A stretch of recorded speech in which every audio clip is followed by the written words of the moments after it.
Hey friends, my name is Nick Sibicky, designer of Farlight. I want to take a couple of minutes right now to show you exactly how to play this game.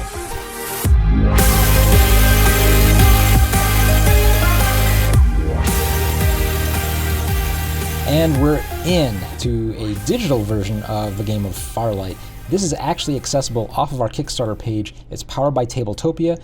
Just scroll down the page until you see the link, click on it, and you too can actually just get into a game of Farlight and just start playing around and looking at cards and abilities. And if you have a friend, you can invite them as well. And hey, you guys can play Farlight with all the real assets right from your very computer with this very nice interface. Doesn't that just look awesome?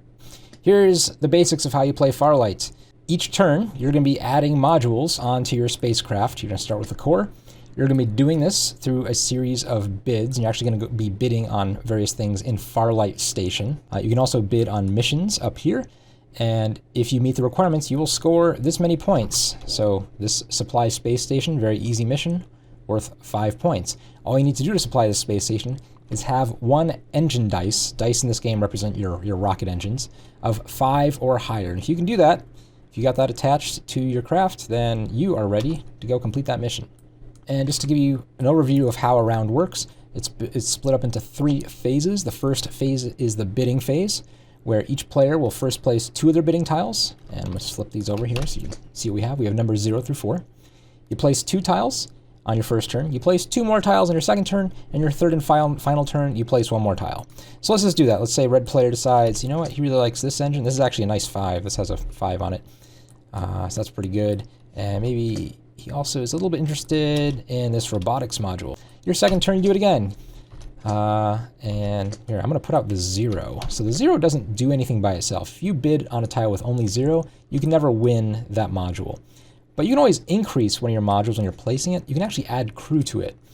You're only allowed to add 1 crew per tile, but it's really useful for scaring off your opponent. Or in this case, because this 0 has now been increased to 1, I can use this to actually go bid on something, and if my opponent doesn't outbid me, I can pick up that module and add it.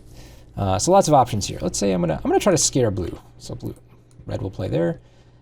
Red will place his or her last tile, and actually red's gonna go bid on a mission. I'll show you what that looks like. You just take your tile, and you bring it all the way up to the top, and red's actually gonna bid on this first available mission. Right now there's only 3 available missions. We've got Olympus Mons Outpost, got Supply Space Station, and we've got Jupiter Surveillance. As soon as one of these 3 missions is successfully completed, it'll reveal a new mission below it. A game of Farlight ends when anyone completes any of the last missions in any of these stacks. Okay, so now all the bidding tiles have been placed. One by one you go through and see who wins all of the components, these modules. Red, of course, wins this rocket, so he'll just take that. We can flip over these. Looks like blue placed a total bid of 5. Red only placed 1. So red loses. Blue will take the part. But when red loses, whenever you lose a bid, for each tile that you contributed to that losing bid, you actually get a crew.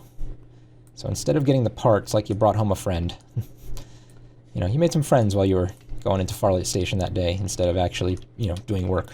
Over here we can look. You can see that blue actually only put a total of 1 there. So this is very exciting. We have a total of 1, and red only put a total of 1, so we have a tie. Whenever there's a tie in Farlight Station, the person who's first player or closest to being first player breaks the tie. So this actually would go to the red player. Good job, red. Okay, once all of the modules and space station stuff down here have been divvied up, you actually don't reveal the missions yet. But we go to phase 2 called Assembly. And this is where players basically do their bookkeeping, where they look at all the stuff that they won that round. They can attach it to their craft. And so red will place 1 part there and 1 part there. Anything with this little recurring symbol also takes place during Assembly. So during Assembly, the red player will also generate a science. And so red just generates a science just like that. Once all that's been done, we now go to launch. This is the 3rd phase of each round. As long as you have a bid there, you get to go on the mission. The person with the highest bid will go on the mission first, and that makes a big difference because the first time a mission is completed, you'll get full credit for it.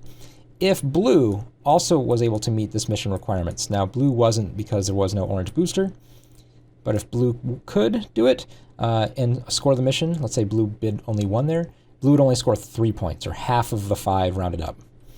So red would score 5 points, move you up on the scoring track. This mission is completed. Red gets the tile back. Anyway, you keep doing this process of adding and building these spacecraft bigger and bigger, and so they get more and more capabilities until at least one player is able to complete one of these higher value missions. And that's a game of Farlight.